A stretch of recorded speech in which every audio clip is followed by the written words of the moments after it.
Welcome to Mac Advantage, Professional Perspectives in Accounting. My name is Scott Showalter, and I'm the director of the Jenkins Master of Accounting program at NC State. Today, we're very fortunate to have George Botic join us. George is a board member of the Public Accounting Oversight Board, or PCAOB. The PCAOB has been in the headlines lately due to 4 or 5 board members being replaced. As the only continuing board member, we have the opportunity today to explore the past activities of the PCAOB, as well as the transition of the PCAOB and the future of the accounting profession in general. So with that, let's just jump in. And George, I'm going to ask you our first question. Okay, so you have a career that spans numerous roles. Please provide a summary of those experiences that led your role to where you are today with the PCAOB.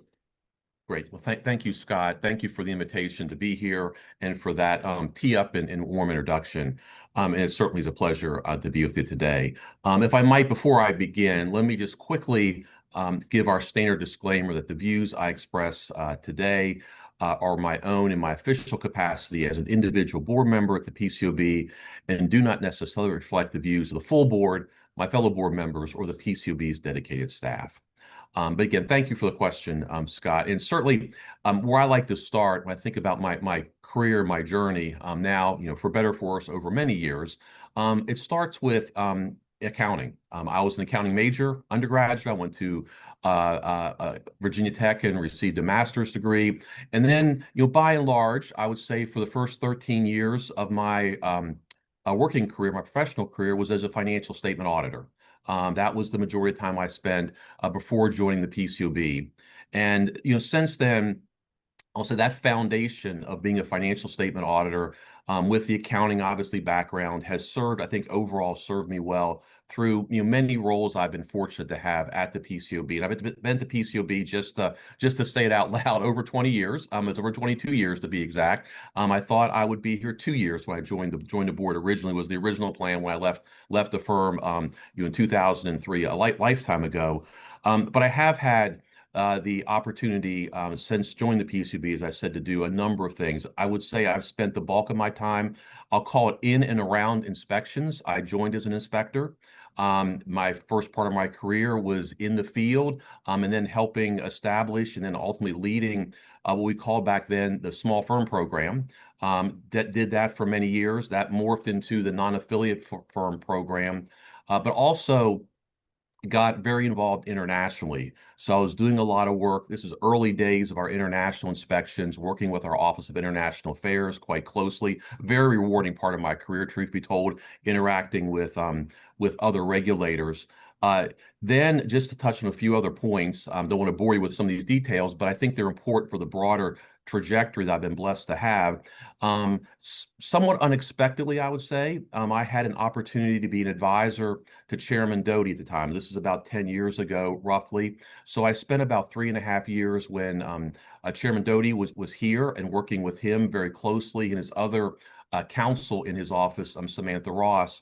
And I would say during that period, I continued a lot of my international work because he was very focused on that, but really got involved in all aspects of the PCAOB, not just inspections. I learned there's things beyond inspections here that are equally as important when you move away from that one kind of single focus, and was involved in a lot of those areas from the budget to standard setting to enforcement cases, etc. But that gave me what I'll call a front row seat to see how the board operates. Back then, I'm not sure I fully appreciated the longer term implications of that front row seat, but it did give me a front row seat to see how not just all the operations work, and I will say quickly how the operations fit together. It is interesting at a higher level when you see the major operating units here, as well as some of the other areas. They do all complement each other in terms of our overall mission and regulatory apparatus, if you will, and overseeing audit firms. And then, as I said, did have a front row seat to see how the board works.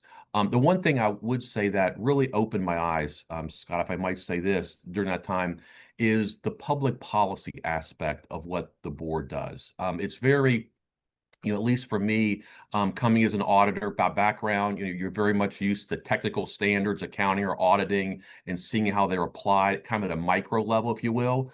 But during that period with the then chairman, it really opened my eyes to that's true, but there's also a broader public policy aspect of what we do at the PCAOB and how it impacts the capital markets, how it impacts investors, obviously the accounting firms, and other stakeholders that we're involved with. So it really kind of changed my view when I think back of what really kind of made me think differently about the audit.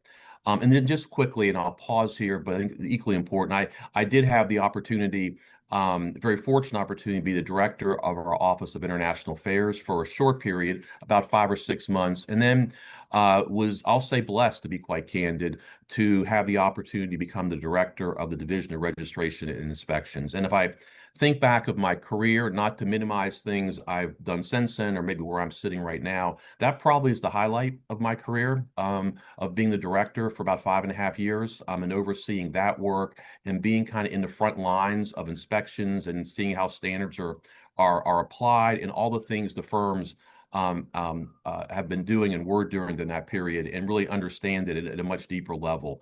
Then obviously coming forward, again, I'll say blessed again, but had the opportunity to become a board member a couple years ago, and then over the last 6 months to be the acting chair of the PCAOB during this transitory period, and now back to being a board member. But I think I'll just summarize. If I think back of that trajectory, even though I don't think I appreciate at the time, they all were kind of building blocks, if you will, that did in a weird kind of way as life moves around, kind of build on each other throughout that period to help me be a better, I'll say, be a better board member, as thinking about the policy and the overall operations of the PCAOB. Yeah, thank you, George. As I reflect back to your comments, and I have this conversation with students all the time, uh, you know, the good thing you did along the way is you accepted all those responsibilities. You didn't know where they were going to go at the time you accepted them, but they do kind of build and open up opportunities in the future. And that's one of the areas I try to get students to really grace. As you get in the profession, there's going to be opportunities presented to you. Take them. You don't know where they're going to go, but see where you ended up by taking those opportunities. So that's great. Scott, I'll just say very quickly that point. One of the things, I say this in jest, but it echoes your points that we laugh about, but what we call the power of yes. Yeah. And you don't know when you say yes where it's going to land. And by and large, nothing's perfect. It probably will land you in a better place than you would be if you didn't say yes. But I appreciate your points there. Great, thanks. So you mentioned your various roles and mentioned being a board member. So probably our listeners may not really totally understand all the roles and responsibilities of a board member in the PCAOB. It's probably broader than most similar organizations. Not that there's anything exactly similar to PCAOB. Could you explain the various roles of a PCAOB board member? Yes, happy to. And I will say two things before I talk about, I'll say, my perspectives. One, if you ask probably any board member currently or in the past, you probably get a different answer to some extent. And I would say quickly, when when one becomes a board member, you're not given an operator's manual to figure out. You kind of it evolves. And I'd go back, Scott, just to a comment I made a few minutes ago when I was with Chairman Doty and the front row seat I had. So I felt fortunate in particular, and I have a much greater appreciation of the challenges someone comes into the board, not knowing the organization and what we do at a detailed level, and not having seen how the board or boards have worked in the past, and having that kind of point of reference, if you will. It may or may not be the best, but it gives you a point of reference. So I feel fortunate to have had that as I stepped into the board role, because there really isn't an operator's manual with it, as I said. But having said that, I think about a couple different buckets, if you will, what a board member does, and we can characterize them differently. But I think front and center is matters of the organization, and working with the chairman in particular, in terms of his or her thinking about priorities, strategic plan, the budget. Kind of set the stage for the rest of the operations of the board in terms of policy, in terms of hiring and growth or direction and standard setting, but starts at the higher level. A lot of thought goes into those priorities. Board members are involved in that, understanding that, talking about that publicly, internally. So that's kind of maybe one kind of bucket at a more of a strategic level, if you will, that board members are involved with. The other area is, matters are presented to the board for approval or comment on pretty much an ongoing basis. It's the gift that kind of keeps giving, if you will. When you think about, for anyone that follows us in looking at our website, whether it's registration matters, firms want to come into the system. It could be obviously inspection reports, remediation efforts, all come before the board, and board members vote on those items. There's aspects of enforcement that come maybe not quite as regularly as inspections, but do come before the board. And then the last area, and at least over the last several years, a significant amount of time was spent on standard setting and rulemaking. Not only the actual proposals and comments that we received from commenters in trying to understand all those as the board members as we did and do, but the priorities and what should be on the standard setting agenda. What are the topical areas? So all that collectively, what I refer to somewhat jokingly is the day job. That's why we're here to do that, to ensure we're fulfilling the PCAOB's overall mission of investor protection. Then I would say the other bucket, if you will, is what I've called more outreach or engagement. And now I think these two go in hand. I think to be fully informed, to do the day job, if you will, you have to do a lot of the outreach to ensure you're getting either formally, it could happen through our advisory groups, but also outreach to various stakeholders. And that includes individual meetings or going to conferences and the like, with investors, the investor community, audit committee members, the firms, certainly the profession, large firms, small firms, the academic community. I know, Scott, as we've discussed, the academic community, to me, is very important to the PCAOB's mission to understand the research, talking to students, kind of next generation of accountants and auditors, if you will. Also talking to other regulators. Whether it's the SEC here, it could be international regulators from around the world through either individually or through various forums or conferences. So I view that as, I don't want to say it's more important than the day job, because the day job and the rules coming before the board and the matters are why we are here. But again, as I said, I think to be able to do, at least in my mind, one person's view here, to be able to do that fully with as broad a view and perspective as you can, I think having as much outreach as one can is equally important. So collectively, that's how I would characterize it. And I'll close by saying, Scott, I think if you ask, other board members now or in the past, you probably get a little different answer. But that's how we've thought about it the last couple of years. Yeah, great. As I said when I started, I think most people don't understand that variety you just described, which I'm sure the job stays interesting every day. Definitely does. And I do appreciate the fact you do come on campus and speak to our students. It's a great day when you have the ability to be able to do that. Thank you. You just mentioned previously in your introduction that you had the privilege of being the acting chair of the PCAOB. Maybe you can share with our audience, what was that experience like? Because you sort of dropped in there all of a sudden and you were in charge. How'd that work? It was a great experience. I can't say it was expected. Let me start there. And it wasn't something that I was consciously thinking about that would be a possibility, or even come my way is something to think about. But it did. And going back to the power of yes, when those things arise, I think one says, yes, I'd be happy to do that.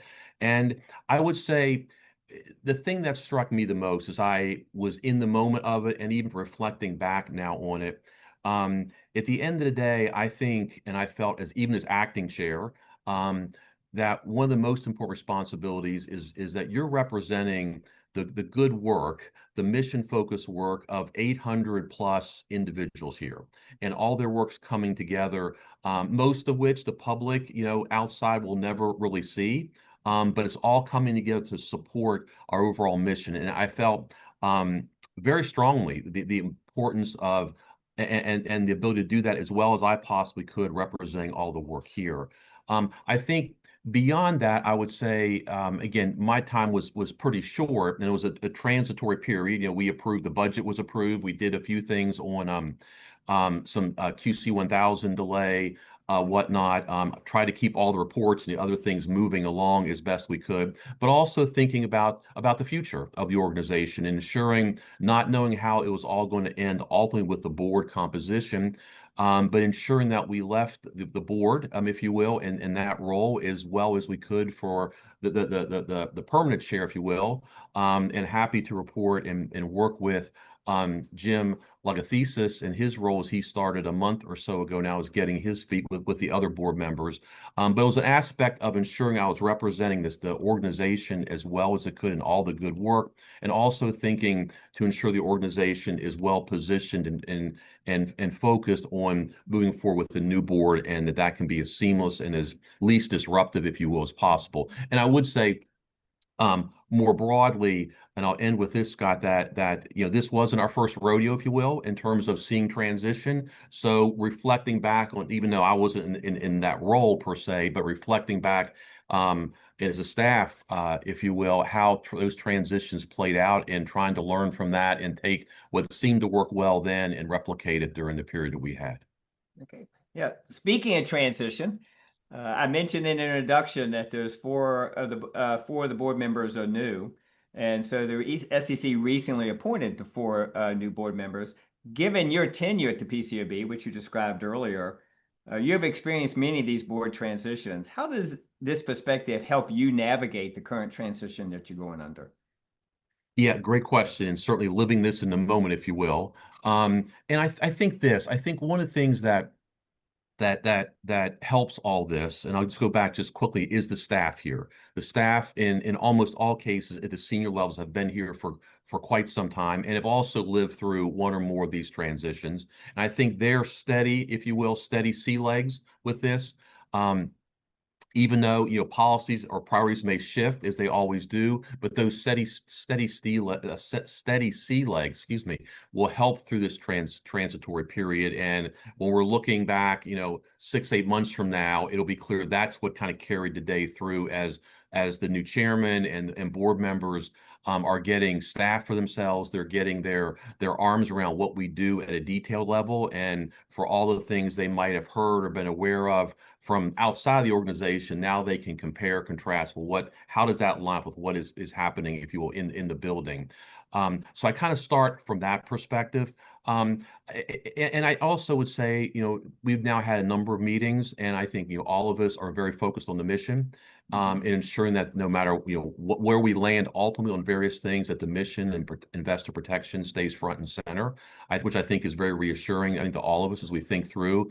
And I think the board, and I've seen this over the years as well, has to gel together, and there's another member that'll be joining here hopefully in a couple months, as I understand it. We'll gel together and move forward, whether we all agree or disagree, but gel together with a common view. At the end of the day, we're here to support investors as well as the staff of the PCAOB. So I'm overall optimistic on how things will play out. Now, with that, there's a number of priorities that have to come to the forefront. Our strategic plan needs to be refocused. The one we currently have was through 2026. The SEC, Mr. Atkins, Chairman Atkins, has had views about the focus for a strategic plan, which I think makes perfect sense. So that'll bring us together, think through what are the priorities going forward. How do we think about the relative importance of inspection, standard setting, enforcement, and other activities of the PCAOB? So all that will come together, I think, in due course. But right now, looking at it, I'm optimistic of how the future will play out. Great.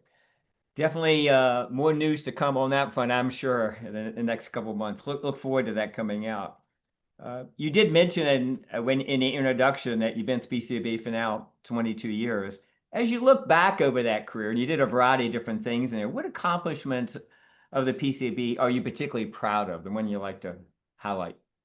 Yes, no, happy to. Thank you for that question. I would probably, as I think about that, I would probably narrow it down, so to speak, to about three things as I think about it. One, I think inspections. I'll kind of go back to what's near and dear to my heart is inspections and the inspection program itself. We built that, not just myself, others were here that did a lot more work than I did at the end of the day, but that was from whole cloth. To say, and maybe still do, we were building the plane as we were flying it. And it reflects 20 plus years of ebbs and flows and trying to be proactive, adjust the program to technology and various things. But I think the program, the inspection program, the program, the broad program, is on very solid footing. Many inspectors have been here a long time, which I think is a blessing, if you will, in terms of the knowledge, the skills, not just of auditing and accounting, but just what is inspections? What should it be? So I think we've benefited from that. So I would say um, inspections will be my first thing I'm most proud of being involved with and a part of. The second area, it related by and large, but is the international activity. And I can tell you back, time flies, 15 years or so ago in 2010, when I first started getting involved with the international activity, there were a lot of folks that would say, this is never going to work. I mean, if you think you're going to have inspectors across Europe, across Asia, in particular, Latin America, but certainly Europe, Asia, on a routine basis, there's no way that'll work. And it took a while to be clear, but I'm happy to report that we've been, as everyone knows that follows us, conducting inspections and enforcement when needed internationally for now 15 plus years, and it's worked incredibly well and is working incredibly well. And I think the capital markets and investors, because of this kind of tapestry, if you will, across the globe that we're a part of with our counterparts. Again, around the world, I think has created a web that has improved audit quality, and I think it's created an environment where the bar, has been raised when I was in the firm, a lifetime ago to what it is now in terms of audit quality. So I think that's something that is not something I take for granted, and something that does need a lot of continual focus by the PCAOB, in my opinion. And I think we do that. Our Office of International Affairs does do that, among others, but it's something I think be very proud of, and it's worked incredibly well. And then the last area, just quickly, I would say, Scott, is I'll call it transparency. I think, as many may have heard me say publicly, I think transparency is critical to the PCAOB's success. I think it's differentiated us compared to many of our counterparts because of our public inspection reports. I think the more information is, personal view. I think the more information we've put in the reports has been helpful to the marketplace. And there's varying views on that, but I think that has helped us overall. I think our spotlight documents, other documents that we have put out over the years, with in frequency, whether it's audit focused documents on the smaller firms or information from our investor advocates office or just the inspection work in particular, I think has also helped us get information to the broader marketplace, whether it's the firms, audit committees, investors, the academic community, preparers, et cetera. So I would say transparency would be the third bucket I'm probably most proud of. Yeah. Yeah, those are all three big things definitely to be involved in. I typically want to highlight your second one. And as an individual who's been in the accounting profession for over 50 years myself, I would say people would say definitely PCAOB's helped raise the stature and the quality of the audits. I don't want to tell you about when I did an audit 30 years ago, what it looked like. So Right, I think right. we're probably good just going forward at this That's point, right. There you It go. looks a little different. Okay. So coming to our last question, I always like to ask this anytime I have a leader from the accounting profession. There may be individuals listening that are thinking about a career in the accounting profession. What advice do you have for them?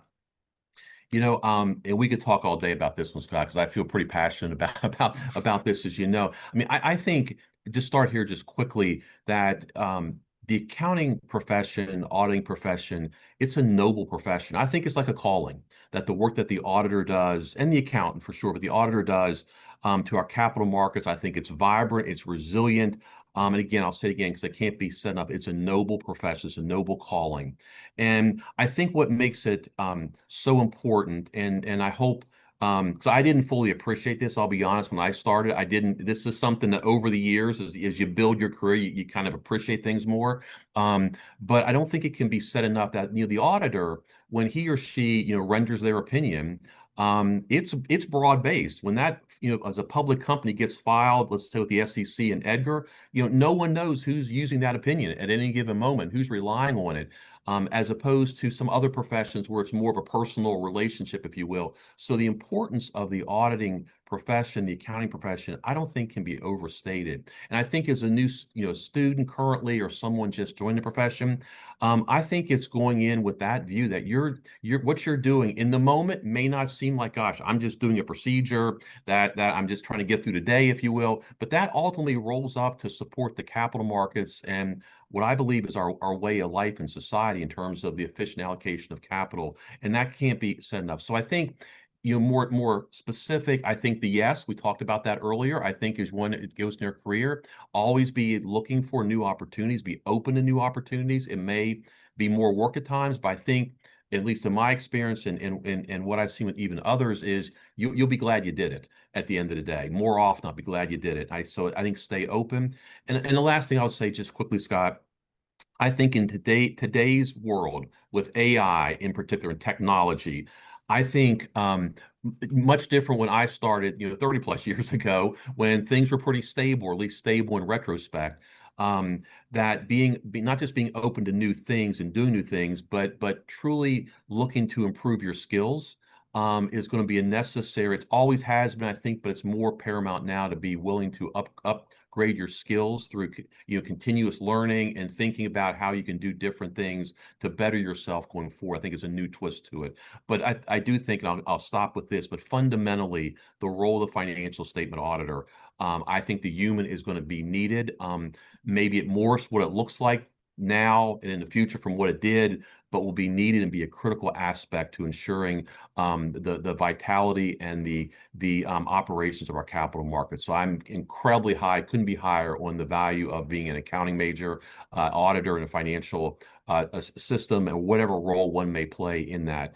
I think your career will be a wonderful career, but I do think the power of yes, don't forget that, and the willingness to do different things will serve you well long term. Great. Well said, George. I really appreciate your comments. I think this is an exciting time to be in profession. I tell the students all the time about that.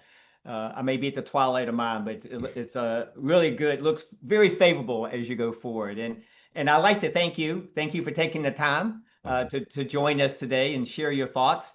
I know our viewers like to hear perspectives from leaders in the accounting profession, and I really do appreciate you spending the time today talking with us. Thank you very much. My pleasure.